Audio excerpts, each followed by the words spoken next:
start. Got your workpiece in here.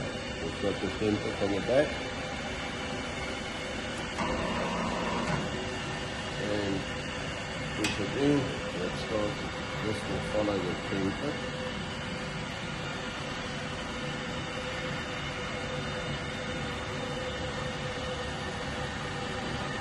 It will run until it reaches stop, and then it will embrace the cut.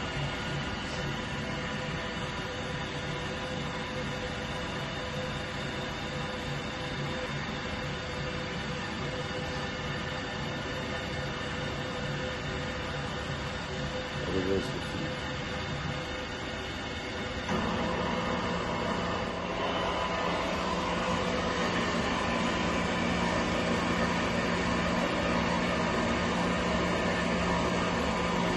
You can open, take your job out, put the new piece in, and close it.